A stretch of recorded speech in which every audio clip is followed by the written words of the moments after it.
Hi guys, and welcome back to episode 8 of Mind Over Muscle. And we have a treat today. Today, we have Lou doing her acoustic set.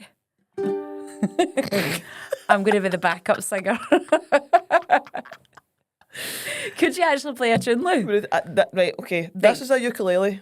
Okay, so ukulele, it's only got 4 strings. I've never played a ukulele in my life. Okay. So, no, I couldn't play a tune on this. I could play that. I don't know. I'm just doing What was random that? things because I don't know what it is because a ukulele's like, that's not how a normal guitar would be tuned. Ah, got you. So a normal guitar would go like low to high. Right, This goes okay. like, it's different tuning. All right, okay. So, I couldn't play on this. Do you know the thing about guitar? I remember my brother was learning guitar when we were wee, and the one thing that stood out to me was how sore it is in your fingers. How is this the thing? Yeah, when Like, you start to learn it, that's actually Do you have puts like folk pure? off. Did you have pure thick calluses like on your hands? Yeah, and then eventually you just get really tough skin on your. Is that like, what it is? It's like calluses. It's like gym calluses. Right. You end up getting that on your fingertips. Right. Okay. I did think that because I always remember the instructor coming to our house, like the guitar instructor, and Sean doing it, and he was like, "Hold that key," and I'd be like, It's actually so. It's so I know. And then like it's kind of like the gym actually. Like see when you get DOMs and then like you go back to train, you're like, oh. Yeah. Aye. It's That's like that. And you put exactly your it. fingers on the string and you're like, Yeah. oh. Yeah. Yeah. That's what today's episode's going to be. Toughen Just them me, fingers just me up. playing the Yeah. tunes on the ukulele. No, it's not. Love it. No. Right, do the actual intro. Yeah. What's that? Not the intro. I thought that was a good intro. Oh, what we're talking about. Yeah. Well, I was getting there. Okay, I do the real one. We're not actually doing that. Maybe at the end. Yeah, maybe at the end. What are we covering today? Today we are covering None. nutrition. Yeah. Yes, nutrition. All things nutrition. Pretty much got a bunch of questions. Yeah. We'll do some back to basic stuff. And yeah, just like we'll probably do another nutrition one. Yeah. So I think it has to we'll be. just do all things food and some general questions on food and Yep. that kind of stuff. Yep. We'll tie in some of it to the gym Yep. and we'll do some generic questions as well. Yeah. And then we'll do another nutrition one down the line. Maybe put a Q&A off the back of this one to see if there's anything that we didn't cover that you'd like us to cover. Yeah, because that is a big topic. Yeah, you couldn't do it in an hour. Yeah, it's definitely a big topic. Right. Okay. So will we just go kind of straight into? You want to do a question, or you want to just kind of go over like the basics? Why don't we go over the basics first, like just general nutrition? So like, I suppose from our perspective, like I was asking you this before we came out, Yeah. like why don't we just cover like calories, proteins, carbs, Yeah. fats? Yeah. Like you're the Matt nutrition expert, so on you go. I've already go that far. So yeah, I would probably say the basics that a lot of people we just assume know this, and a lot of people don't know it. Like, tell them the story about your David, for example. I feel bad. He'll watch this, and I'm not slagging him. No, I you're love definitely him. no, because it's like me with the guitar thing. If I don't know, I don't know. Yeah, when he did his photo shoot, and I gave him a meal plan. Yeah. Just to make it easier, I don't know why he was asking. I was basically asking about like he was saying like what carbs to switch out, or I was like, we'll just add in more carbs, and he was like, oh, what is that? What would I add in then? Yeah. And then he was like, was it salmon? I was saying to him. I think it was salmon. Yeah. No, it wasn't. No, salmon. it wasn't. It was a fat. Was it not a fat source or something like that? See, this is why the story's shite. Yeah. He basically, let's just say it was like cheese. It wasn't right, but Yeah. he went like he just or like avocado, and he went, oh, is that not a protein Yeah. or something? And I was like, is avocado a protein? Yeah. Like, no, it's not a protein. And he was like, all right, I just thought it was that. Like he just didn't know what it was. He didn't Yeah. actually know that salmon was a protein and a fat, Yeah. or like But- chicken was a protein. But I get that, right? So this to us is just, we just assume everyone knows that because to us it is basic. But again, if you've never grew up discussing that or just eating food, you don't really think about it. So it's like, for example, nowadays a lot of people say to me, definitely hit my protein. I had a client the other day saying that she was pushing up her protein by like adding in peanut butter. And I was like, It's a classic, isn't it? why are you adding in peanut butter? And she goes, because it's really good in protein. And I'm like, no. Some of them are marketed at that but because that's what I'm saying, because there is nuts and Yeah. and as protein and there's like what 5 grams of protein and some peanut butter, so you're like, oh, it's a protein source. Yeah, but people do just assume that because everything nowadays says, oh, high protein. And you're like, Yeah, we'll get but into it's that not really. probably. Yeah. Yeah. So this was the whole point. It was definitely not to slate David because No. yeah, but it was just the confusion is there. So and we just assume people knew. So that's why we kind of want to clear it up. Yeah. So obviously your main macro components are obviously your protein, carbs, and fats. I don't care what anybody else says. I think they're all important. 100%. Yeah, you get people that will say, don't eat carbs, don't eat fat. They're all so important. They all play a massive role. So, for example, protein is obviously like extremely crucial for like muscle building, for repair, for like things like people forget like your heart and all that's a muscle, all these kind of things. Like protein is so important in your diet, especially for helping build muscle. If you're training and not getting in enough protein, like there's so many adverse effects to people not taking on protein. It's funny because someone asked me once about like vegan and vegetarians and said that these people get by and you're kind of like, but they're deficient in a lot of things. This is why I think protein, carbs and fats are important. You find that a lot of these people take a supplement to kind of offset what they're missing, but it's not as good as the actual component itself. Yeah, because obviously if you're vegan or veggie, you're trying to make up complete protein. So there's Exactly. there's like complete protein sources and there's like Yeah. incomplete protein sources. Yeah. And we need to feed the ones that our body doesn't make. Yeah. How many amino acids is there? Is there 11? Aye. Is there 9 essential or something like Yeah, that? So it's yeah. those numbers might not be right. And the essential ones are the ones that our body doesn't make, Yeah, I think. that's exactly it. So yeah. we need to get them through consuming them. Yeah. Imagine that was So- wrong and folk would be like, somebody would be like, that's not right. Yeah, no, it is. The But- reason they're called essential like is because they are essential. So it's like essential proteins and essential fats are things Yeah. that we need for like functioning for overall health, definitely. And veggies and vegans need to pair certain foods to make complete sources. Yeah. So like say they get like a fake pack of meat and it'll say like 20 grams of protein. Yeah. But how much that won't all be a complete protein source. Exactly. Yeah. So like it won't fundamentally like be a building block to like Yeah. a cell in your body that's been made again, things like that. That you can go down a rabbit hole with that. I don't want to Yeah. panic MD and Yeah. for MD to I'm be going also like, not oh my god, I need to be eating complete Yeah, protein source. no. We're also not coming at vegetarians and No, vegans no, because no. we know a lot of them, especially it could be cultural as well or Yeah. like whatever. So it's not against it, but what we are saying is if you are someone that is vegan or like kind of vegetarian, make sure you're still supplementing to get something, if that makes sense. Fats. Fats. So fats are so important for things like hormone function, for hair, skin, nails, teeth. Pretty much, we do need fats. People avoid this. Obviously, we want good fats. So things like your avocados, nuts, eggs, salmon, cheese, all that kind of thing is a lot better than fucking olive oil Chips. and all that. Yeah, exactly. All that kind of thing. But again, fat is so important, especially for us females, for our cycle, all those type of things. It is so important that we are getting in healthy fats. You tend to find a lot of the time when people say that they don't eat fat, like so many women go, oh, I don't stay fattening, don't eat a lot of fat. And I'm like, there's a big difference between eating no fat and you're stuffing yourself and getting fat. That's the difference. I think people get People confused think with that. eating fat makes you fat. That's exactly it. People get really confused with that. Yeah. But we need fat for hormone production, for pretty much all these. It's so important. Yeah. And then carbs. And then Carbs is the least important one Yeah, because you could definitely is. survive. We'll say with fats, but you could Yeah. survive without them pretty Yeah. easily. But they are really important, definitely when it comes to training.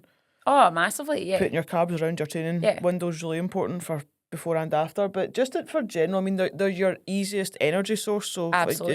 it's your body's go-to for energy. Yeah. So if you're not eating carbs and you're wondering why you're on your arse all day, like you've not got Yeah. an immediate source your body can just pick up for energy. Yeah, you're also forgetting that your brain needs carbs. Yeah. So it is true, like you could survive without carbs because if you think about it, you've got essential proteins and essential fats. There's no such thing as essential carbs. Yeah.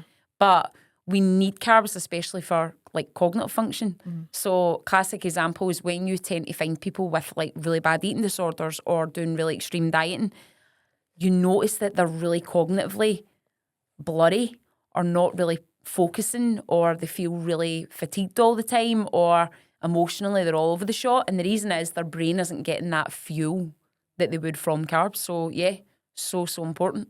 Definitely. So I was asking you before, like, what's your go-to when you set up a client with nutrition? Yeah. What's your, like, basic fundamentals that you say to them? So my basic fundamentals is obviously I want to, for me, right, so I'm one of these coaches where I hate doing a meal plan, and I'll tell you why, right? I hate a meal plan because, yes, people tend to stick to it initially, then they get bored and fall off track, but you don't learn anything from a meal plan. You want to learn to track foods and realise what are good foods and really nutritious foods, and you're only going to do that by tracking. So my thing with clients is, especially if they've never tracked before, I'm not going to confuse you by going, here's your protein, carbs and fats and your calories, and I need you to hit all them, because it's too overwhelming. It's way too confusing. And a lot of the time they don't really need that, especially if you're new. It's different if you're doing like a prep or you're training for something or whatever. But for me, I tend to get my clients to hit like a protein goal initially and a calorie goal. Focus on hitting that protein, calorie, and even fibre. I'd probably say I get them to hit their fibre goal as well. Another important one for digestion. And once they get into the swing of that, then we can start manipulating the main macros. Because what we need to remember as well is people tend to think macros isn't really that important, but it kind of is. Like, calories are king for weight loss, but your macros are the thing that's going to shape you. So if you're not getting in adequate amounts of protein but training at this level, chances are you're not going to end up with a look that you really want. Yeah, I would agree with that. I've done, when I did 2 photo shoots, and for the run up to my first photo shoot, I just started training with Ross. I always did calories. Like, I basically did if it fits your macros. Yeah. So, which was used to be really popular, isn't as popular anymore. We don't see it as much anymore, but I did if it fits your macros. So basically, if I wasn't even going with macros, I was doing if it fits your calories. Yeah. So like, I would do calorie target, protein target, that was it. Fats didn't matter, right? Which was fine. And I got on pretty well, and like, I looked all right, looked decent. And then between that first photo shoot and the second photo shoot, I did macro targets, and I didn't hit them to the gram. I think that's excessive. Yeah, but really I did like there or thereabouts every day. Yeah. And I didn't just eat whatever I wanted as long as I hit my macros. I actually ate whole foods mainly, right? And I can promise you that the look was 10 times better the second time round. Now, some of that would just be looking better the second time round, like building a bit more muscle, whatever. But I looked significantly better, Of course, at the end of that second push up I did to the first. And I know it's because I didn't just eat whatever I wanted as long as I fit my calories. Yeah. And I think that's what people forget. A lot of people say to me, like, I've had clients say to me, no, but I did hit my calories. But then you look at what they're eating and I'm like, dude, come on. Like, stop wasting calories on shite. Stop wasting calories on chocolate. No wonder you're starving. No wonder you're falling off the wagon. No wonder you're fatigued and bloated and all these kind of things, because it does matter. I don't care what MD says. So I could easily take anyone watching this, I could put you in a calorie deficit eating McDonald's every day. Easy. Have you lose weight. But what's happening under the hood? Like, what's going on internally? Like, this is why food choice does matter as well, because from a health perspective, you can lose weight eating what you want, but 1, your general look's going to be pretty shit. 2, you're not going to feel great. 3, you're probably, from a digestion standpoint, a health standpoint, not going to be in a great position as you would be if it's a case of we're hitting this amount, a good amount of protein. Everything else is like whole foods, so fruits, veggies, healthy fats, fibre, and then if you want a treat, have it. But it's got to be that whole, we've spoken about this before, it's like that 80-20%. I kind of do 90-10, not even most of the time now. It's just if I fancy something, I have it. But it's really few and far between. Yeah, I think it's so confusing for people, right? Because even I'm going to even sit here and give conflicting information, right? The whole fitness industry is conflicting, and that's why it's confusing, right? And you kind of just need to do your own homework, go with your gut, or listen to somebody that you respect and take their advice. Like, because there's so many conflicting bits of information. But calories, if you're not sticking within calories, you will not create a deficit, or you will not stay maintenance, or you will not be in a surplus. That's the bottom line. Yeah. Right? And we all know that. But this is, but then coaches will say, but a calorie isn't a calorie, and it isn't, right? Because every calorie is not created equal. So you're right. Like, if you've got a client who is dieting and they're sticking to their calories and Yeah. like stuff, and they are losing weight and they're Yeah. doing it successfully, but they're eating shite, right? Yeah. It's going to catch up with them eventually. Of course it will. They're not going to be feeling great, No. right? They're going to be getting these peaks and troughs of big hunger spikes, and then like all these weird things going on in their body. They're Yeah. going to be up, down, all over the shop, potentially headaches or whatever it may be, just not feeling great. Yeah. That's then going to turn into, I'm not doing this forever. This is fucking shite. I feel like shite. Yeah, it's not sustainable. Whereas this is why we'll always harp on to folk about like you really need to eat like mainly whole foods. And what I mean by whole foods when I'm saying it to my clients is single ingredient foods Absolutely. that you're making, like chicken, potatoes, pasta, rice, like things that are just like single ingredient Yeah. that you're Fruits, then you're concocting that into a meal Yeah. rather than like things that are like packaged with like you look in the back and there's like 45 ingredients, and you can go down the UPFO, and I'm not going to go down it, but like there's all these ingredients in it, and like, or just basically you can't be Gordon Ramsay. You whole foods, right? Yeah. So like imagine somebody wrote you a meal plan and there was like 5 ingredients in every meal. Like eating like that, like a sensible adult. Yeah. That's, you know what's going into your body. Yeah. You're going to, and like you say, you're right. If at the end of the day, once you've ate your 3 or 4 or 5 meals or however many it may be, and you've got a wee bit of calories left over and you want to have whatever, or you want to bank a wee 100 for your Saturday, go for it. Yeah. But see all this trying to squeeze shite into every day, Yeah. like stop it, man. Yeah. You need to stop it. Yeah. Why do you need to have a bit of shite every day? I know. It's funny because I was actually talking to someone about this today, and he basically was telling me about how he was on holiday, and it was this all-inclusive thing. And a lot of people do this. In their head, they think, but I have to do it because it's there, right? So I think this with things like, for example, if you're going out for a coffee with your pal and like she wants cake, but you don't want cake, but you're kind of like, oh, right, okay, I'll have it because it's there, and because I can't leave her not eating the cake. And we've spoken about this before. It's that learning to go, I don't actually want that. Like if you want it, by all means have it. But what I mean is, majority of the time, we do things we don't want to do because it's been drilled into us. It's been a habit that's just what we do. Classic example is clear your plate. Yeah. No one understands their like when they're full anymore, because we've all had it drilled into us growing up that you have to clear your plate. So I like to use my kids as an example of this, right? Because see, kids, especially young kids, they just act out what they feel in the moment, and they're so intuitive to their own body. So it's like if I give my kids a meal and they start eating it and then they go, oh, done. To them, that's their body going, that's enough food. You're done. You don't need to overfill yourself now and like stuff yourself to bursting. But we do that. Yeah, but then so you're right, that's really common in clients. Like, so then you as a parent would go, you need to finish that. That's it. And then you start drilling into them that they need to finish their plate, and then they as an adult potentially end up overweight and come to somebody like us, and then you dive into the psychology of it, and they're like, I always was made to clear my plate as a kid. All the time.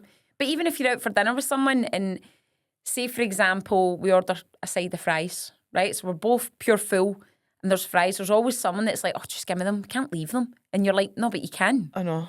Like, you I don't know need loads of people like that. They're like, don't waste it. I'm like, don't waste it. But if you're not going to put it in the bin, then you're putting it in you. Yeah. You're a bin. But it's also... You're not a bin. Aye, that's it. But it's also going back to that, so you're full, but you're going to keep eating. Even though your body is genuinely sending you a signal going, we're good. But a lot of people do have that value, like that. See, if you grow up in a household, this is why having a coach is really important. Yeah. Because you can delve into stuff like this with a coach and not think I'm fucking mental. Yeah. But like, some people grow up in a household where like money's really tight, or it was like, you don't waste that, like you fucking eat it. Aye. Or whatever. Like, then that's like ingrained in you to be like, you know, we were really poor and like, I can't throw that out because it goes against everything. That like it's an absolute waste, and it's a waste of money. And I get that. Yeah, we all had the starving children in Africa chat. There's fucking starving children in Africa, and you're like, I know. shit. Like, I get that mentality. Yeah, then absolutely. Then you have to start rationalising, like, is it worth me always shoving it in my face Yeah. and being unhappy? Yeah. Or would I just put it in the bin and take the hit on 10p and a bit of bread? 100%. Like I say, see, I'm now at the point where, because I was told the same thing, it was very much clear your plate. Everything You're not was, leaving aye. the table Aye. until You you've weren't allowed to leave the table, There are aye. starving children in Africa. You fucking finish that food. Now when my kids say, I'm done, all done, I'm instantly like, they're done. Because their wee bodies have been like, we're full. Full stop. It's different when your kid's like, oh, like, I'm done, I'm full, and then they're like, If they've going to a not bit of touched chocolate, them, and you're like, yeah. sit down. Yeah, 100%. But that's why, we all need to just get on board with really listening to yourself. And that's what I said to that guy when we was talking about he was going away again. And he's like, what would you change? And I said, see, because it was there, did you just have it? And he's like, yeah, like they would just offer me it. And I'd be like, aye, all right. So I'd finish one cocktail and the guy's already come there going, do you want another cocktail? And I'd be like, aye, all right. And I'm like, did you want another cocktail? And he was like, I think I just took it because it was there. And I'm like, that's what has to change. It's the fact that it's okay to say no, because here's the thing, it's always going to be there. I know. Right? Like alcohol, food, it's always going to be there. So you don't have to think, oh, I need to get as much I can for my buck. Like it's okay to go, no, I'm numb there. That's enough. And again, I'm supposed to make every point about having a coach, but see if you're in a dieting, if you're coming to a coach because you're overweight and you need to lose weight, right? They should give you some sort of roadmap of like, right, we'll diet for this long, right? That people go wrong with dieting because they don't put an end date on it. They don't have like a even if you've got a lot of weight to lose, like I'm going to do 6 months, then take a 3-month break and then do another 6 months. Like they just do like, I'm just going to diet forever because they don't think of an end, right? So then if you are in that mindset of like, I can understand with that mentality of like, give me the food when it's there is when you think you're going to be dieting forever. Yeah, because you think this is my chance. This is my chance now. If I don't take it, food's going to be taken away from me forever again. So every time I get the chance, I'm going to do it. Yeah. See if you think further ahead and think, I'm not going to diet forever though. And there will come a time in my life where I can promise you now that, see when you're dieting, the calories that you end up on and the cardio and whatever you end up on, you do not need to keep doing that to maintain that. No chance. Again, another reason you need a coach because they'll tell you how to come out the other end of that. And I promise you that it works. I've got a lot of clients that are like, that's not going to work for me. There's no way I'm going to be able to get an extra 400 calories and not gain weight. And I'm like, you will. But, right, so 2 points here. Number one, if you're dieting, there has to be an end date. Yeah. You have to think of this like it's not going to be forever. I'm doing it till this point and that's it. That way you'll gun it a bit more and you'll also not live in that mentality of like, well, if food's there, I'm going to have it because it's never going to be there again. It's going to take it away from me. Yeah. And secondly, what you finish dieting on food-wise is not what you need to live on forever. Yeah. As an example, you could probably give your example as well. I finished a photo shoot diet on 1,000 calories a day. Yeah. And 7 hours of cardio a week. Yeah. I definitely don't do that now. No. All right, I'm not as lean as I was, but I'm not fat. Who cares about being that lean? So, no, it's shite. It's like not worth it. Actually, do you know what's so funny? I remember when I was driving to my photo shoot on the motorway, heading into Glasgow to do my photo shoot, and this guy cut me off, right? And I shit myself. Do you know what I thought about? Wasn't about my life. I know what you're going to say. All I thought about was that fucker could have killed me and I've not had my food. I will not die starving. I swear. And I phoned Ross straight away on the phone and I was like, I could have died and I would have been hungry. That would have been my last thought. This is the thing, isn't it? You don't think about It's not worth it, going shit. through like a photo shoot prep, or I've not done a bodybuilding prep, but going through that and going like, fuck, I could die tomorrow starving. Imagine fuck that. this. Oh, I'd be raging. I would be like hunting the world. Like, but you don't need to end up in that. So no, definitely not. But you see, if you do it right, nobody does it right, and this is why people go, that didn't work for me, and I'm like, you fucked it. Aye. You absolutely fucked it. You know what I mean? Oh, I ended up 10 kilo heavier in 6 weeks because you fucked it. Yeah, of course. Do you know that meme where it's like the David and Victoria Beckham one? And he's like round the door and he's like, be honest. Like, and folk are like, that didn't work for me. And he's like, be honest. And like, did you stick to the plan? Like, how, and like, yeah. We'll put it this way, right? Why is it that when you get a new client, I've never once had a new client that's never dropped weight the first week, ever. And you think, or the first month even as well, right? It carries on for a month. And then say things slow down and you make the change and they come to you and the weight's either up or they're not dropping anymore. And you're like, no. Something changed there. Of course it did. Because your commitment initially was you were on the ball with that shit. You were like absolutely committed. Your weight came down, so it did work.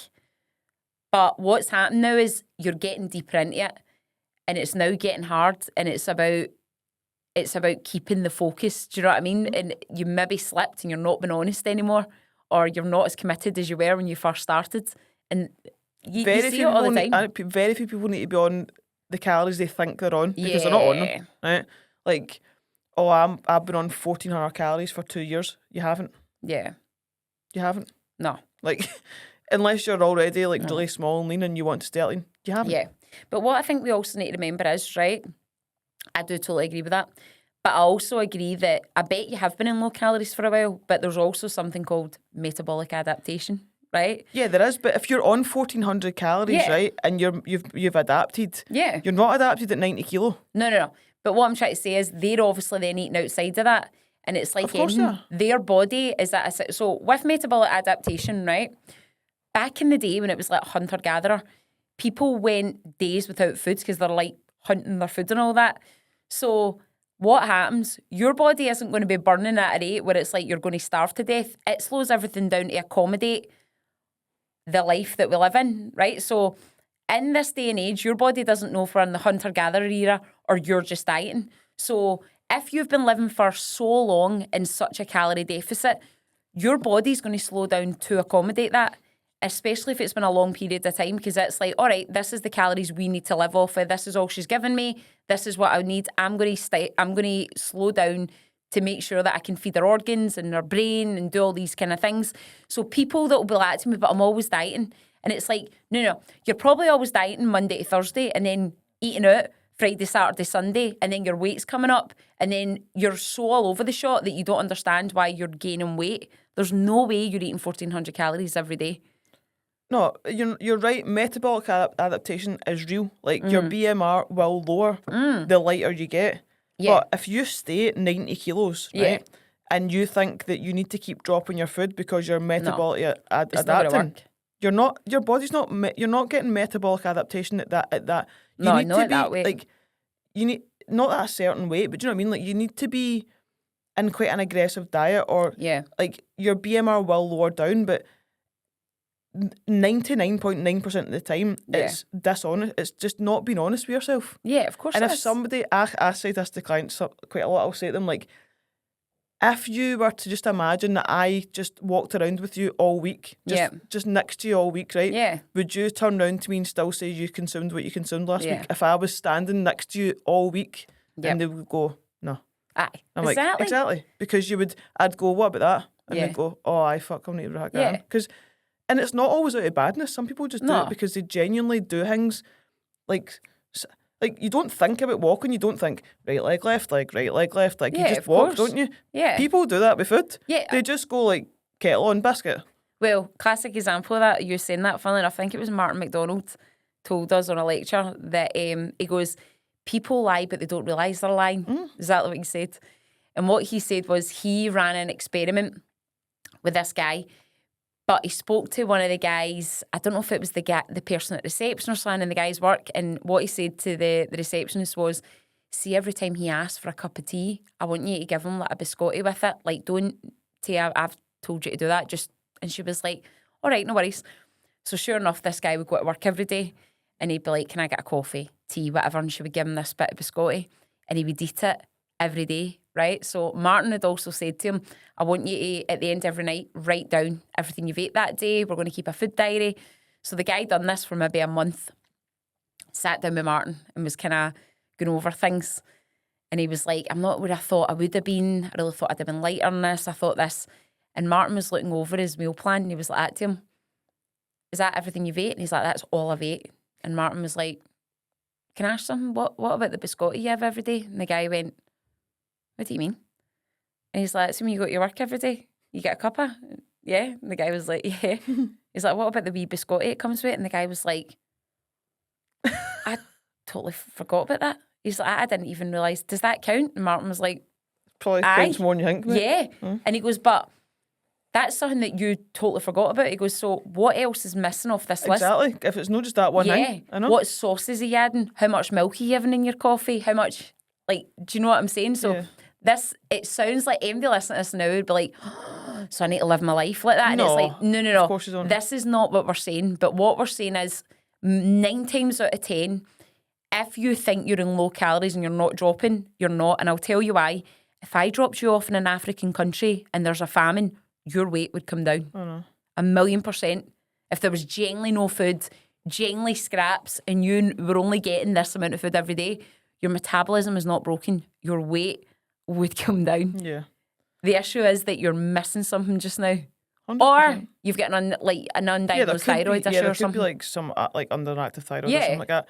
But if you've got an underactive thyroid and you take medication, by the way, you no longer have an underactive thyroid. Well, we get this a lot as well. People say, I've got an underactive thyroid, and I'm like, are you taking medication? Yeah, right, so you're fine. I know, it's like, you don't have one then. That's replacing the thyroid. Like, you don't be giving us that as an excuse. I know I'm laughing, but it's like, you don't have one. Yeah. No, I agree, because then you're right, folk will go, oh, well, now I need to weigh my milk and my tea and blah, blah. A red flag for me with any client tracking is I don't do this with every client, but with some clients, well, most clients, I log into their MyFitnessPal. Yeah. So I can see their diary, because the way I get them to track it, I don't get them to, mine doesn't connect, I should really get it to do it. A red flag for me is clients that I know what you're about to say. they log like garlic and like 10 mils of milk. And I'm like, no, you see if you're logging something 10 things in a day, it's 2 calories. Yeah. You've not logged something that's 300 calories, I can tell you. Yeah. Like they're too busy going like, do you The know ingredients. that? All the wee minute things. And they're going, but I'm tracking everything, even down to like garlic. And I'm like, that's like you're missing something big. Yeah, 100%. Don't try. Why are you wasting time? See if I make a bolognese, right? Yep. Back in the day when I did stuff like that, don't do it anymore. Can't be arsed. Haven't chopped an onion for about 10 years. Yeah. Like, I'm not chopping an onion. Pre-chopped. I don't even fucking buy it. I was like minced potato, broccoli, done. If I did like celery, right? Yeah. And I would back in the day I would weigh it, and I would put it in my fitness pal. It'd be like 4 calories. I'd be like, no, I'm not doing that. No. 4 calories. I don't even get my clients, I give them like 150 grams of veg with every meal. And I'm like, I don't need you to track that. Just because it's like broccoli. And I'm like, it's good for you. It's not going to push you over the edge. Nobody's over consuming No, broccoli. it's never going to push you over the edge. Same like, and I'm going to give you a shout out here, Donna, because this girl is meticulous, right? She is incredible. She's a mum of 2. She's a boss lady. This girl is just the overachiever, right? But I need to rein her in sometimes, because she was tracking things like her salad. When I say salad, I mean like lettuce leaves, kale, all this. And I'm like, no, I don't need you doing that. Like, she is so incredible. But this is what we're saying. You don't need to go to that extremes. We're talking about more like what I said with like the biscotti every day. Yeah. If you're having a biscuit every day, it's things like that. That's where sensibility needs, is that a word? That needs to come into play, right? Because people give them an inch, they'll take a fucking mile, right? So it's like, don't track your salad and selling that, that's mental. And then folks start looking at bits of bread and go, look, I'm not tracking that, and that's mental, isn't it? You're like, draw the line, mate. Yeah. I mean, like, you don't track your salad, track the shit that's in the salad. Yeah, 100%. Other things I would like to point out, though, that a lot of people don't realise, a lot of people don't track things like chia seeds, sunflower. Because they're good for you. Because they're good for you. Nuts. Fucking high in fat. I know. Chia seeds Very and high all in fat. that fat. I have 10 grams of chia seeds every single day. That shit gets tracked. It's like 8 grams of fat. I know. So good for me, though. Like, of course, it's so good. brilliant. I put it in yogurt every day, but if I'm not tracking that, 8 grams of fat and like 10 grams every day. Everybody's doing these on Instagram now, these reels where they're making like a yogurt bowl and then they're going like, that's 1,000 calories, and folk are like, what? Easy. Because they're like, well, your yogurt, you've a wee bit of honey over the top, 100%. some granola that's I had a client another week who sent me some of our meals just to have a look over them, and this again is a pitfall of tracking, right? But she'd put in 50 grams of granola, and I was like, that's a lot of granola. 19 calories it was doing us. And I was like, oh my God, granola is the worst. What a world to live in, man. But I was like, that's about 250 calories of granola, by the way. And then she was like, fucking hell. And I was like, that's not your fault. Yeah. That's, see if you're scanning something, everything that you're tracking is inaccurate for a start. So don't get hung up on like 5 calories, 10 calories. No, right? no. If you're scanning something and then it's saying like pasta and it's like 20 calories, it's like, look at it. Don't just scan it and put it in. Like that's not right. That's a calorific thing. Like this is why just tracking your food isn't enough. You have to start understanding it. You do. You have to understand, like, granola, right? Like, let me think about this logically. Nuts, probably honey. Yeah. Like, what's binding that? Like, all these things. They're all calorific things. Oh, my God. That can't be 19 calories. No chance. You need to have an awareness. Yeah. And I know a lot of people are like, I don't want to live my life like that. And it's like, that's fine. You don't have to. But if you're wanting a result, Of course. Here's the thing. I would probably say me and you are now at a point where I don't really track much because roughly I tend to eat the same thing every day. I roughly know what it is calorie-wise. I know when I'm ripping the arse, right? But it's because we've done it for so long, right? Like, I know granola's really high in calories. If I want granola, I'd probably track the granola, right? But it's the same thing, like, with my client, for example, she loves cereal. And I'm like, I want you to track your cereal. Do you know how small a 45-gram bowl of cereal is? Yeah, it's a 30-gram, not the fucking North whatever. Then the things you get at like the... Yeah, I know. So when I put in for her, I said like 45 grams of Cocoa Pops, right? And she was like, it's quite a lot of Cocoa Pops. And I'm like, dude, that ain't a lot of Cocoa Pops. And see when she poured that in, she was like at me, what is this? And I'm like, that's like an average bowl of Cocoa Pops. And she goes, no, because you're so used to it, like tip them over the side and all that. If people really knew what a portion was, and I think that's why I say to people, learn to track, because you want to be aware of this stuff. Like, the reason you're not dropping weight, or the reason you're constantly on the hamster wheel, is because you almost want people to do it for you. You don't want to learn to do it, and it's almost like, it's like saying, I want to build a house, but I don't want to learn how to do it. I just want to do it, and it's like, but you're never going to do it then. Of course, I know.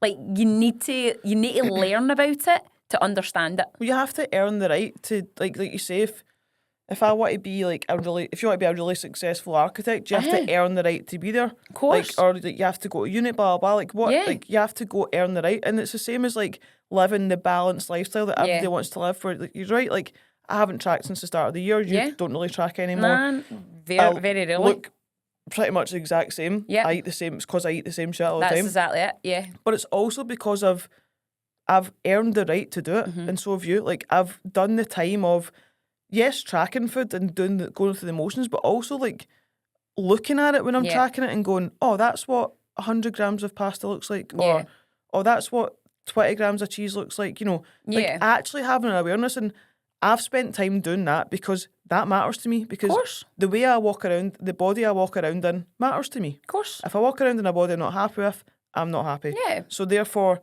tracking my food and having awareness of that is important to me. If I didn't care about the body I walked around in, then I wouldn't bother doing it. Yeah, totally. But you can't have it always. No, you can't. If you do care about that and you want to get to a point where you don't have to track your food, then fucking earn the right to do it. Yeah. It's funny because I had a client in the past who said to me, I just want meal plans. And then, like what I said happens. You get the meal plan and then they enjoy the meal plan initially and the meal plan works. And then things start slipping and she's like, oh, I'm just fed up with the meal plan. Can we change the meal plan? And I'm like, right, what do you want to change the meal plan to? Can we add this in instead of this or this and that? And I'm like, you could do this in 2 minutes. Like, you could literally, if you were doing this yourself, instead of me having to sit and work it all out, which I don't mind in general, right? But it's just frustrating because I know I'm going to change this and the same thing's going to keep happening. And then I said to her, I need you to learn to track. No, Nick, I've not got time for all this. And I'm like, so am I just going to hold your hand forever? Like, what happens when down the line you want to leave me?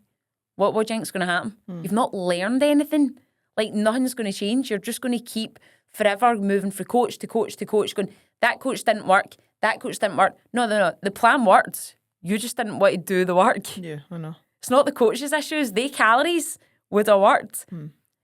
That food would have worked. But you need to be the one to put the effort in. Of course. It's like, what, do you want me to jump your body and go to the gym for you as well? I know. What can you do? I know.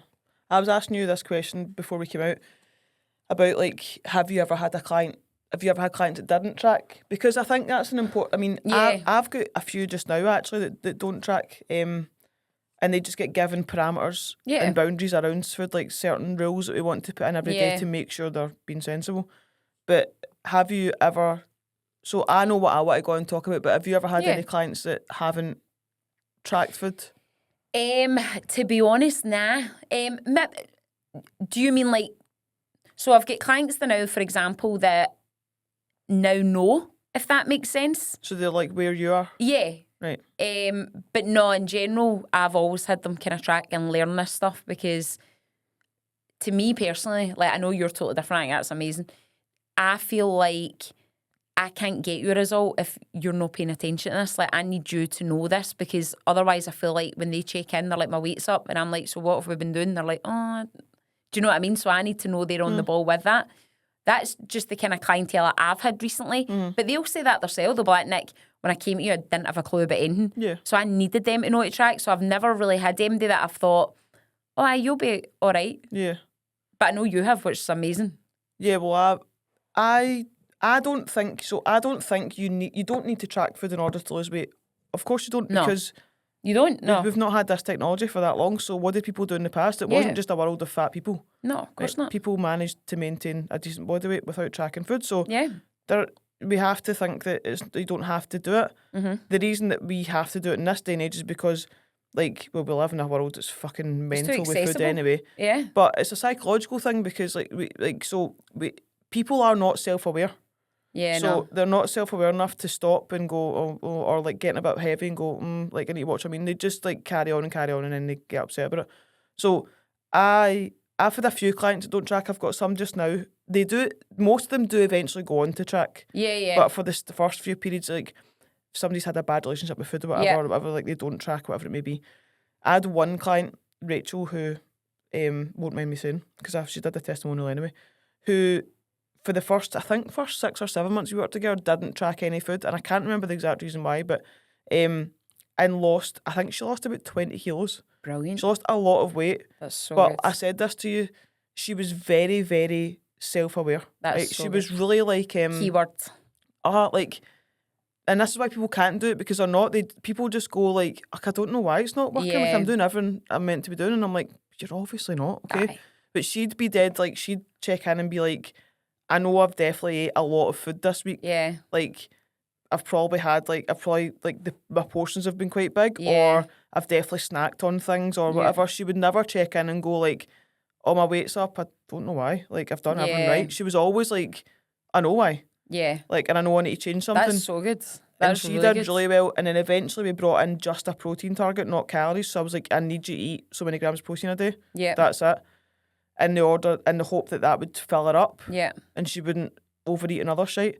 And then eventually she did track food because she wanted to just have an understanding of it. And Yeah. she maintained, like, she's still really slim now.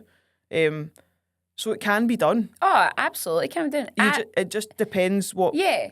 So funnily enough, I did have one client, this was years ago, who came to me really heavy. And I thought, you're just not ready to do all this. And all I said to them was, so they explained their diet and they were very much like, I could tell they were overwhelmed, put it that way. And all I said was, here's all we're going to do. I'm just going to give you a step target. I'm not even going to take you in the gym right now. Here's your step count. And I want you to stop drinking full fat fizzy juice. Boom. I think it was like a £7 drop that week. Because the amount of sugar. See, sometimes it's just move little things initially. Of course it is. Simple as that. Drink more water. Get rid of the fizzy juice. Drink diluting juice. And sure enough, she dropped like £7 in 1 week. Yeah. So imagine. things like that, I'd probably say. I think, like, if you're living in and I don't want to put MD down for thinking this because it's really common, right? But Yeah. if you are sitting overweight, like not happy, like genuinely overweight, not happy, and sitting thinking, but I'm not overeating and I'm not, and I'm doing everything right?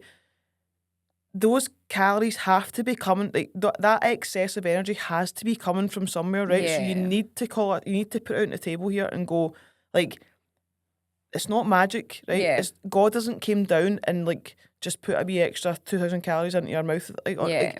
It's come from somewhere. Yeah. So see if you can just accept that fact, Yeah. right? And we can just go, there's no shame here. Like, Yeah, of nobody's course. judging you for No, anything. absolutely not. But they've came from somewhere. Yeah. So let's do a wee bit of investigating to find out Yeah. where it's come from. Like, Yeah, but it's again, just that's where having getting that, a coach. Of course. It's just Yeah. having that awareness of going, like, for somebody to turn around to like your coach and go, but it's coming from somewhere. Of course. We need to be Yeah. on, like, logical here.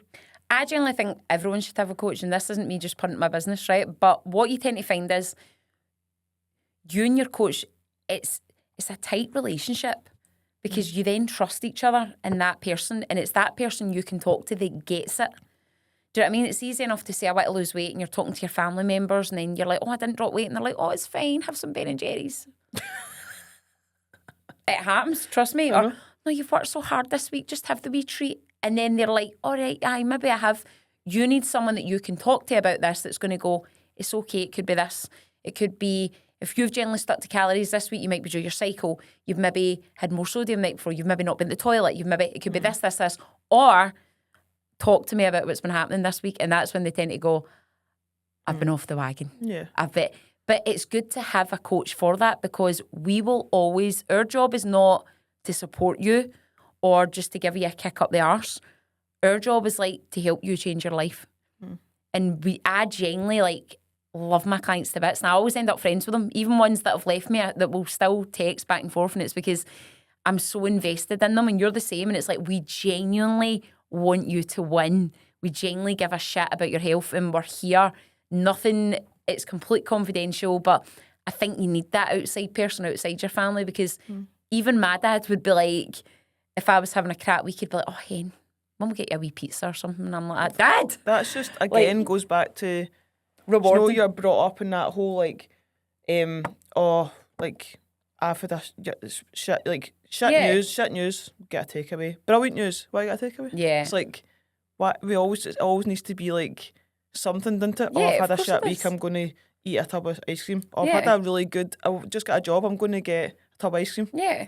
It's like, Yeah. it's just what happens when you, that's how you grow Of up. course it is. But then these patterns can always be changed. So, like, classic course. example, I was speaking to a guy I used to coach today, and he basically said to me, he says, Nikki, he basically said, look, I want to thank you and Ross, because you have completely, like, changed my life. And he's like, I never thought I could be in this shape. I never thought I'd be the kind of person, like, you used to in the past, like, drink a lot and us. And he's like, and I just don't bother with all that anymore. And he's like, and I'm actually happy. And what he said to me was, he goes, Nick, I'll never forget this. He goes, see, years ago, you and Ross were on holiday, and you were posting that you were training on holiday and some of the food and that you were eating. And he goes, and I used to think, fucking boring bastards. She's like, how sad is their life? And he goes, and I actually now feel guilty about it. He goes, because I live that life. He goes, and I'm the happiest I've ever been. And I'm like, it's not that we're boring, right? I laugh at this. People might look at our diet and go, but yous are so boring. Like, yous only eat this and that. And I'm like, I don't mean to be cheeky. I eat normally. You don't. Yeah, no. Like, see, back in the day, before McDonald's was around, before anything else was around, what did people live off of? I know. Chicken, potatoes, Yeah. veg. That's not weird. Like, know. to that for now to be seen weird is crazy. And it's like, you eat, like, you're so boring. I'm like, but I eat normally, I eat whole foods. But do you not think if it was that boring, we wouldn't do it for like 10, 20 years? I mean, I wouldn't do something that I fucking hated for 20 years. No, no For chance. 10 years, I'd be like, this is shite, I'm not doing that. Yeah. So can it be that shite? I think it And comes boring. down to a seasoning thing as well, right? So I was laughing at a client with this where she was like, oh, I just hate eating chicken and rice. And I'm like, why does everyone assume you eat chicken and rice? I Like, also eat what just you love want. chicken and rice, but- I do love chicken and rice, Brilliant. but have a, like, sweet potato, pasta. Everybody hates chicken Like, and rice until they go to Nando's or Pepe's, don't There they? we Then they go. fucking love a chicken and And rice. this is the thing, I said to a client, so she put up a picture of her meal, right? I'm not joking. She put it in our group chat, and I nearly wet myself laughing. And I'm like, Hen, do you want to get some seasoning on that chicken? And she's like, I quite like it plain. And everyone else was like, Nikki, I thought you told her to do that. And I was like, you will never see me dry, White, unseasoned just a chicken. white chicken. No, absolutely. Like, fucking season your food, people. I promise you, you will not think I'm eating boring if you eat the same thing but season your food. Yeah, It tastes good. true. And don't track your seasoning. Don't try your seasoning unless it's a heavy fatty sauce. Yeah. There's the line, isn't There it? we go. Don't track your There seasoning. we Folk go. are in with the hot honey like that. Yeah. Fucking brilliant. Don't need to track us. Nando's sauces all over the shop. Don't need to track it. Yeah. Oh, the ranch dressing. There we go. It's a seasoning. Fuck it. I know. Right, should we do some questions? Yeah, let's do some questions. Right. You want to pull up something? You want me to pull up something? You got some good questions, Yeah, didn't that's you? yeah. Actually, shout out to my client, fucking hell, my pal. Shout out to my pal Claire, who suggested we did a nutrition one. She did also ask us to cover a bunch of stuff, Yeah. which I've noted down, and we will try and cover some of it in this one. Yeah. But we'll definitely do a second nutrition one Aye, to we'll cover definitely, yeah. some other specific points, because it'd be good to cover cutting, maintenance, building, Yeah. reversing, all that kind of stuff would be a good thing to cover, I think, Yeah. for all you. It would help if you tell us what you want us to cover as well. Yeah, we'll ask that at the end. Okay, that's a good one. Is genetics a weight gain thing? Right? So I've been asked this before by a client who said... Is genetics a weight gain thing? How's that even a Oh, question? sorry. Is genetics and weight gain a thing? Oh, okay. Sorry, my bad. Bad like- reading. So I've been asked this before on the gym floor where someone came up to me and said, but genetically, all my family are fat, like overweight. So I thought you were going to say somebody's name there. No. They basically said genetically their whole family's overweight. So it was almost as though they were saying, They're genetically fat. yeah, as though, so they're going to end up that way. Born fat. Yeah, absolutely. Right? Which, guys, that's not a thing. The fat gene. It's definitely. Tell me the fat gene's not a thing. This is not a thing, right? And what we mean by that is, see, even if, right, so if we go by kind of body types, you've got like ectomorphs, endomorphs, mesomorphs. So an ectomorph is someone that's really tall and lanky. A mesomorph is someone that's probably more just average. Yeah. And you've got, what did I say? Endomorph. Endomorph is someone who is like really petite, quite small, maybe wider hips, all that type of thing, right? Who a lot of their family members, if they're not into training and nutrition, could be defined as heavy, predisposed to fat, be overweight, right? aye. Whatever. So, does that mean they have to end up fat? Absolutely not, because what you need to remember is as well, like, even though you're genetically smaller, maybe a bit wider, it does not mean you have to be fat, because if that was the case, every wee person would be fat. You can't change your bone structure, You cannot change it. but you can change how much body fat you can. Yeah, absolutely. It still comes down to the exact same thing. What you Nobody's- put in your mouth, nobody's and if genetically you're fat. training. Yeah. No. Just because your family are all maybe short, overweight, or big, overweight, it does not mean that you need to get down to that fate. Because, well, let's be honest. I'm pretty sure every person in the planet has got an overweight family member. I grew up in a household that was pretty pretty overweight. Yeah, so I could technically say, well, I'm genetically fat. 100%. But and I'm not. Aye, that's it. This sounds harsh, right? But it's just the truth. Fat children normally grow up with fat parents, I think. So I not always, right, but I think you tend to find there's a direct correlation there that if you've got a really overweight child, it's rare that they don't have a really overweight parent. Yeah, but it's because Maybe- the way the parents do. Oh, well, Yeah. maybe not in that could be different. Maybe I know there's going to be circumstances where children, something happens to a kid maybe at school, or they have like mental health issues, or something happens where they just overeat for a reason that isn't that they're overfed. Like me, I was the fat kid. Yeah. But that's not because you were overfed. No, That's I because, wasn't overfed. If anything, I was eating to comfort myself Yes. in secret as a kid. So that's different, right? Yeah. But But my parents are not fat. Like, my mum and dad were dead slim. so you usually find that if parents are bigger, because they overeat and they feed their kids become bigger because is they're monkey see, overfeeding. monkey do. Yeah, they're overfeeding their kids. Of course they are. It's monkey see, monkey do. Nobody, if you were genetically fat, go back and see what your weight was in your birth certificate. Yeah. It probably wasn't fucking 2 stone. No. Like, Aye, nobody's exactly. punting out 2 stone babies, you know what I mean? So, Like, no, guys, what we're basically saying is, like, that is a very common thing where people think, but my family's overweight, so I'll be overweight. It's harder for me to lose weight. It's not really, because it all still comes down to what you put in your mouth and how much you move. if you're saying you're genetically fat because your parents are overweight or your whole family's overweight, that's when it comes down to you were overfed as a child, and that's why you're overweight. Yeah. And you've just grown up with those patterns, and those patterns are so. See, if you've done something from when you were a child, and now 30, 40 years down the line, Yeah. you're trying to unpick that. That's a lot of unpicking to do. Absolutely. So you might not even think there's anything remotely wrong there because you're talking therapy there where you're like, or counselling where you're having to go back Of course. and unpick stuff that's happened when Yeah. you were 4 or 5. You're not even thinking about it now. You're just thinking, No. but I'm fat because I'm fat 'cause I come from a fat family. Yeah, of course. You're not thinking, oh, fuck, I was actually like just genuinely Yeah. overfed. Yeah. And it was built into me that you finished all your food. You That's didn't leave it. the table. You didn't put stuff in the bin. Yeah. You know, you grow up with all those rules. Yeah. You probably become overweight. Yeah, and absolutely. But it doesn't mean that you also can't overcome them, guys. Of because course you can. Aye. that's the thing. Like, if no matter what, it took you X amount of years to be who you are. Like Lou said, you're not going to overpick. Like, you're not going to undo that overnight. That's a course bit not. of work. Huh? Get a coach. Yeah. Yeah. Or a therapist. Or a therapist. Or both. Both. Some of the best Both clients works. I've got both. Yeah. Totally agree. I always think perfect if somebody's already working with a therapist or a Yeah. counsellor because they're doing the shit that's really hard. Yeah. Yeah. I'm doing the easy part. Okay, here's a good one. Oh. Can you give me oh wait. What is an average food day like for you both? You wanna go Probably- first? Probably the exact same. So talk me through your day, Lou. Okay, I eat 5 meals a day. Mm-hmm. Not always have done since I was born. Yeah. Always have done since I coached with Ross. And probably always will do now because it's just ingrained in me. I eat 5 meals a day.